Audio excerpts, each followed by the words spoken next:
Hello guys, welcome back to my channel. Dark society part 13 लेकर मैं आ गई हूँ। लेकिन आगे बढ़ने से पहले please like share and please subscribe my channel. तो चलिए आप स्टोरी को शुरू करते हैं। अभी हम हीबो के बचपन की ही बात कर रहे हैं। हीबो और वो लड़की दोनों एक साथ बैठे हुए हैं और वो दोनों आने वाले फ्यूचर के बारे में ही सोच रहे हैं। वो लड़की हीबो से बहुत ज़्यादा प्यार करती है। हीबो को उसके पास रहकर काफ़ी ज़्यादा वार्म भी फील होता है। हीबो को काफ़ी अच्छा लगता है जब वो लड़की हीबो के चेहरे को किसेस करती है। हीबो को उसके साथ रहना काफ़ी ज़्यादा अच्छा लगता है। लेकिन हीबो को पता नहीं था ये सारी चीज़ें आने वाले कल में हीबो की ज़िंदगी में बस यादें ही बन के रह जाएंगी। वो यादें जो हीबो ना चाहते हुए भी अपनी ज़िंदगी से कभी हटा नहीं पाएगा। अचानक से एक दिन हीबो के डैड गुस्से से घर आ जाते हैं और उनका जो चेहरा था वो गुस्से से लाल हो गया था जब उसने देखा कि हीबो और वो लड़की दोनों एक दूसरे के साथ खेल रहे हैं। तभी हीबो की नज़र उसके डैड पे पड़ती है तो वो जल्दी ही उस लड़की को टाइटली पकड़ लेता है, क्योंकि हीबो को पता था शायद ये लास्ट टाइम होगा कि उसने उस लड़की को गले लगा लिया है। हीबो के डैड गुस्से से उस लड़की से कहते हैं, तुम्हारी हिम्मत भी कैसी हुई, तुम जैसी बेशर्म लड़की। हीबो के डैडी चिल्ला चिल्ला कर कहते हैं। ये कहने के बाद वो उस लड़की को पकड़कर घर के बाहर निकालते हैं। हीबो रोते रोते अपने डैड से कहता है, प्लीज़ उसे हर्ट मत करिए डैड, ये सब कुछ मेरा फॉल्ट है, लेकिन प्लीज़ उसे पनिश मत करिए। हीबो अपनी डैड की टांगों को गले लगाकर उनसे माफ़ी मांगता है और कोशिश करता है कि वो उस लड़की के पास पहुँचे। लेकिन तभी हीबो के जो डैड है वो हीबो को जोर का एक थप्पड़ मारते हैं, जिससे हीबो फ्लोर पे गिर जाता है और वो खांसने लगता है। जैसे ही वो खांसता है तो उसके मुंह से खून आता है। धीरे धीरे हीबो कमज़ोर हो जाता है और उसकी आंखों के सामने सब कुछ धुंधला सा ही नजर आता है। बेहोश होने से पहले हीबो बस उस लड़की की आंखों में आंसू ही देखता है। हीबो के बचपन का जो एंजल था उसे कुछ ही सेकंड्स में उससे दूर कर दिया गया था और हीबो कुछ भी नहीं कर पाया। कम उम्र में ही हीबो ने अपनी ज़िंदगी से चाहा था कि वो अपनी ज़िंदगी से जितनी भी फीलिंग्स है उसे हटा दे, वो फीलिंग से आज़ाद हो जाए, क्योंकि अब हीबो काफ़ी ज़्यादा थक चुका था। फिर जैसे ही हीबो को होश आता है तो हीबो के डैड हीबो को चिल्ला कर कहते हैं कि तुम गरीबों को छू नहीं सकते हो, तुम बस गरीबों का इस्तेमाल कर सकते हो, तुम्हें इजाज़त नहीं है कि तुम रो। तुम्हें अगर सच में एक आदमी बनना है तो तुम्हें हमेशा अपने दिमाग से काम लेना होगा, ना कि दिल से। फीलिंग्स इंसान को कमज़ोर बनाती है। तुम्हें हमेशा कोल्ड रहना होगा। जितना तुम कोल्ड रहोगे उतना ही तुम ज़िंदगी में आगे बढ़ोगे। जितना तुम लोगों से डरोगे उतना ही वो तुमसे हर एक चीज़ छीन के लेकर चले जाएंगे। यही हीबो की फादर की सोच है और धीरे धीरे जैसे जैसे हीबो बड़ा होता गया वैसे वैसे हीबो भी अपने फादर की तरह ही जीने लगा। अब हमें वापस प्रेजेंट का सीन दिखाया जाता है जहाँ पर हीबो जैन के हाथों के साथ खेल रहा था। फिर हीबो सोचता है, मेरी ज़िंदगी में सिर्फ एक ही ऐसा शख्स था जिसने मुझसे बहुत ज़्यादा प्यार किया, जिसकी बाकी की ज़िंदगी सड़कों पे गुजरी और सीधे जाकर कब्रिस्तान में ख़त्म हो गई। ये सब कुछ मेरी वजह से हुआ, ये सब कुछ मेरी वजह से हुआ। बिना फीलिंग्स के जीना काफ़ी ज़्यादा इजी है, इसलिए मैं नहीं चाहता हूँ कि हम दोनों का जो फ्यूचर है वो भी इस तरह हो। जब जैन हीबो की तरह बड़ी आंखों के साथ देख रहा था और उसकी आंखों में आंसू थे तो हीबो को उसी लड़की की याद आ गई। पहली बार जब हीबो जैन से मिला था, जैन की खूबसूरत चमकती हुई प्योर आंखें देखकर हीबो को काफ़ी ज़्यादा प्यार महसूस हो रहा था और शायद हीबो को जैन ही वो एक लाइट नज़र आई थी जिसकी ज़रूरत हीबो को थी। लेकिन हीबो ने जैन को अपने साथ अंधेरे की दुनिया में लेकर चला गया। सब कुछ शुरुआत से ही गलत था और हीबो को उसका पछतावा भी है, लेकिन अभी भी हीबो को कोई भी फ़र्क नहीं पड़ता, कुछ भी फ़र्क नहीं पड़ता। हीबो सोचता है कि शायद आने वाले कल में उसे हर एक चीज़ मिल जाए, लेकिन जो बीत गया है हीबो कभी भी उसे पा नहीं सकता। तभी जैन हीबो से एक सवाल पूछता है और कहता है, हीबो, क्या कभी भी गलती से ही सही, क्या तुम्हें मुझ पे दया आई है? जैन का सवाल सुनते ही हीबो जवाब में उसे कहता है, नहीं, मुझे नहीं लगता। तुम ही एक ऐसे शख्स हो जिसे खुद पे दया आती है। अपने आप की तरफ देखो, तुमने अभी भी अपने आप को बांध के रखा हुआ है। तुम अपनी फीलिंग्स को एक्सप्रेस नहीं कर पा रहे हो। ये बात सुनने के बाद जैन ईबो से कहता है, झूठे, तुम ही एक ऐसे शख्स हो जो मुझे अकेला नहीं छोड़ रहे हो। जैन की बात सुनने के बाद फिर ईबो सोचता है और कहता है, उस लड़की के बाद सिर्फ तुम ही एक हो जैन, जिसने मेरी इतनी फिक्र की है। अपनी थॉट से बाहर आकर फिर ईबो जैन से कहता है, तुम काफ़ी अच्छे हो अपनी अल्फाजों से लोगों को तकलीफ़ देने में, बिल्कुल मेरी तरह। ये तुम्हें काफ़ी अच्छी बात है जैन, क्योंकि मैं भी डिज़र्व नहीं करता हूँ कि कोई मुझसे प्यार करे। ये तुम्हें अच्छे से पता है। मुझे पहले से ही सिखाया गया है कि जो भी चीज़ मुझे चाहिए वो मैं कैसे पाऊँ, और उसे पाने के लिए मुझे कोई भी फ़र्क नहीं पड़ता है कि मुझे क्या करना पड़े।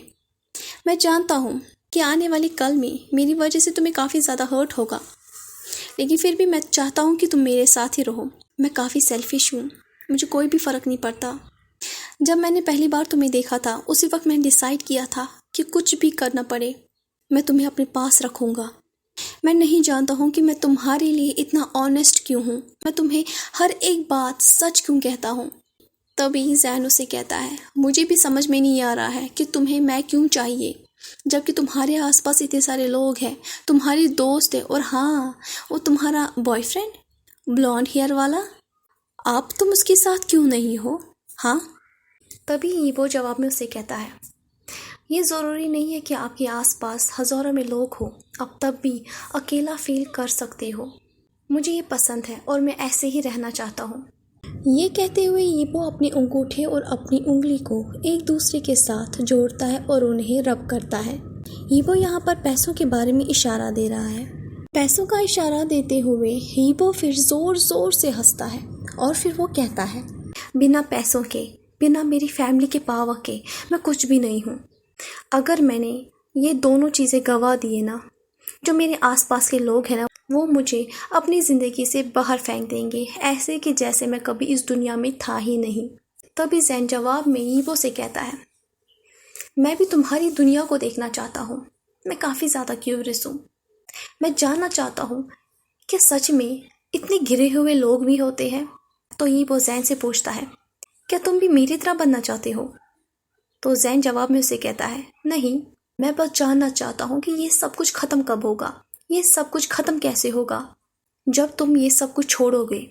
फिर नेक्स्ट सीन में दिखाते हैं, ईबो ने बाथरूम में नहा भी लिया है और फिर वो बाथरूम से बाहर चला आता है।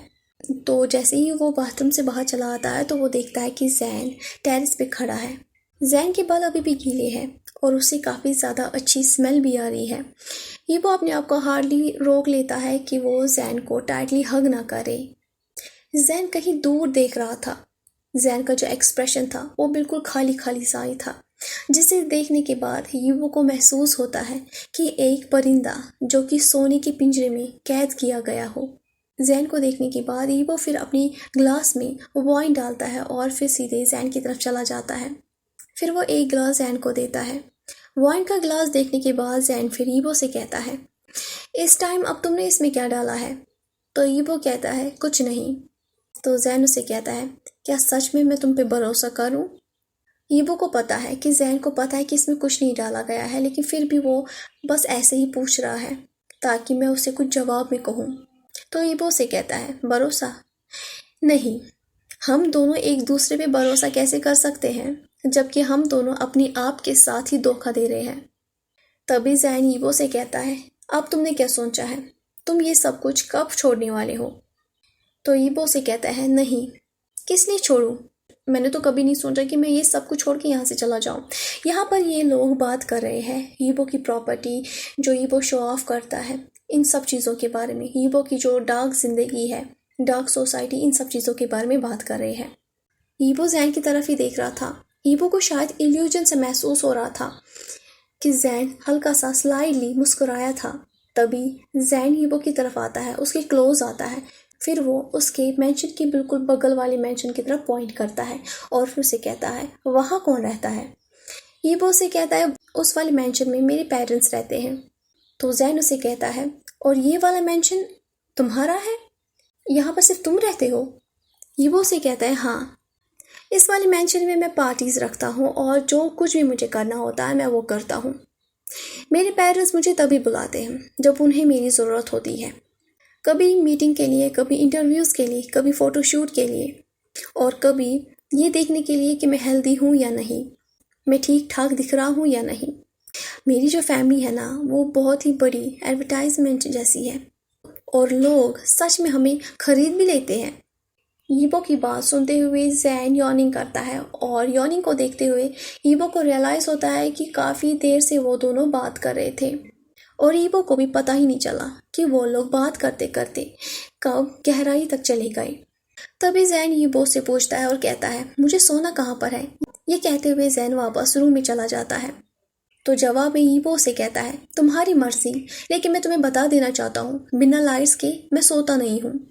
जवाब में उसे जैन कहता है, लेकिन मुझे अंधेरे में ही सोना पसंद है। ये कहते हुए जैन ईबो का इंतज़ार करता है और अंधेरे का नाम सुनकर ईबो डर जाता है और ईबो को ऐसा महसूस हो रहा था कि वो एक लॉस्ट किड है। तभी ईबो जैन से कहता है, लेकिन हॉसम कभी भी मेरे कमरे में नहीं रहा है, मैं हमेशा अकेले ही सोता हूँ। ये कहने के बाद फिर ईबो सोचता है कि सच में ये मेरे कमरे में रहेगा। तभी ईबो फिर जैन से कहता है, चलो मैं तुम्हें एक और कमरा दिखाता हूँ, वो मेरे कमरे से काफ़ी ज़्यादा बड़ा है, वो मेरे कमरे के बिल्कुल साथ में ही है। जैसे ही वो जैन को उस कमरे में लेकर चला जाता है, कमरा देखने के बाद जैन की आंखें बड़ी हो जाती है, वो काफ़ी ज़्यादा खुश हो जाता है। फिर वो ईबो से कहता है, थैंक यू सो मच, मुझे ये कमरा काफ़ी ज़्यादा अच्छा लगा। जैन की बात सुनने के बाद ईबो काफ़ी ज़्यादा सेटिस्फाइड हो जाता है और फिर वो जैन से कहता है, क्यों नहीं, तुम यहाँ रहो, मैं चलता हूँ। ईबो जैसे ही रूम से बाहर चला जाता है, ईबो को नींद नहीं आ रही थी, लेकिन वो नॉन स्टॉप अपने कमरे की तरफ ही जा रहा था। जैसे ही थोड़ी सी भी आवाज़ ईबो सुन लेता था तो उसे ऐसा महसूस हो रहा था कहीं जैन वापस उस रूम से भाग कर ना आ जाए, जिसे सोचने के बाद ईबो और ज़्यादा डर जाता है। काफ़ी देर तक ईबो अपने कमरे में ही रहता है, लेकिन वो अपने आप को ज़्यादा देर तक रोक नहीं पाता, तो वो चुपके से जैन के कमरे में चला जाता है। जैसे ही ईबो जैन के रूम का दरवाज़ा खोलता है तो वो देखता है कि जैन बेड के ऊपर लेटा हुआ है, लेकिन उसने अपनी नीज़ को गले लगाया हुआ है और उसकी पूरी बॉडी शिवर कर रही है। फिर ईबो धीरे धीरे जैन के कमरे में चला जाता है। फिर वो एक ब्लैंकेट लेता है और फिर जैन की पूरी बॉडी को उस ब्लैंकेट से कवर करता है। जैसे ही ईबो जैन की बॉडी के ऊपर ब्लैंकेट डालता है, तभी जो जैन है वो ईबो का हाथ पकड़ता है और उसे अपनी गालों पे रख लेता है। फिर जैन ज़ोर ज़ोर से रोता है। ईबो नोटिस करता है कि जो जैन है उसकी बॉडी काफ़ी ज़्यादा गर्म है और उसकी आंखों से काफ़ी ज़्यादा आंसू भी बह रहे थे। हालांकि जैन की आंखें बंद थीं, लेकिन फिर भी जैन की आंखों से काफ़ी ज़्यादा आंसू बह रहे थे। तभी जैन रोते हुए कहता है, मॉम प्लीज़ मुझे छोड़ के मत जाओ। ये अल्फाज सुनने के बाद ईबो का दिल टूट जाता है। उसे यकीन नहीं हो रहा था, उसे काफ़ी ज़्यादा दर्द भी फील हो रहा था। तभी ईबो अपनी घुटनों को ज़मीन पर रख देता है। ईबो के हाथों के पास जिसका चेहरा था, ईबो बस उसी को देख रहा था। फिर ईबो धीरे धीरे कहता है, अब जब हमारी लड़ाई ख़त्म हो गई है तो अब मुझे महसूस हो रहा है कि मैंने तुमसे कितनी इम्पोर्टेंट चीज़ तुमसे छीन ली है। मैंने तुम्हारे साथ कितना बुरा किया जैन। ईबो जैन के छोटे हाथ पकड़ के उसे कहता है। फिर ईबो दोबारा कहता है, और शायद मैं कभी भी ज़ोर से तुमसे ये कह ना सकूं, और ऑलरेडी ये कहने में काफ़ी ज़्यादा देर हो चुकी है, लेकिन मैं तुमसे कहता हूँ जैन, मुझे माफ़ कर दो। I am sorry Jain. Next scene morning का सीन है। जैन बेड के ऊपर लेटा हुआ है, तो जैसे ही जैन आंखें खोलता है तो उसे महसूस होता है कि उसके माथे के ऊपर एक छोटी सी टॉवल है। कल रात जैन के सर में काफ़ी ज़्यादा दर्द हो रहा था और उसे काफ़ी ज़्यादा बुखार भी था, लेकिन इस वक्त जैन का जो बुखार था और सर का दर्द था वो दोनों चले गए हैं। और जैन फिर हैरान हो जाता है और फिर सोचता है, क्या कल रात ईबो ने मेरा ख्याल रखा?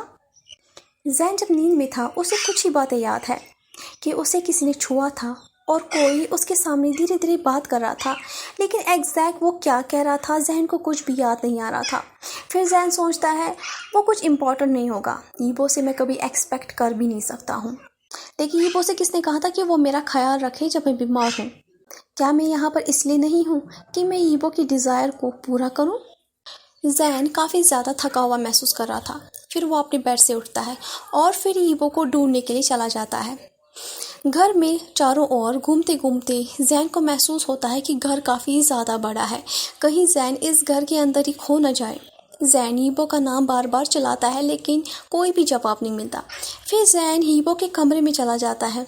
जैसे ही जैन हीबो के कमरे में जाता है तभी जो हीबो है वो बाथरूम से बाहर निकलता है। हीबो ने कुछ भी नहीं पहना हुआ था, बिल्कुल भी कुछ भी नहीं, वो पूरी तरह से नेकेड था।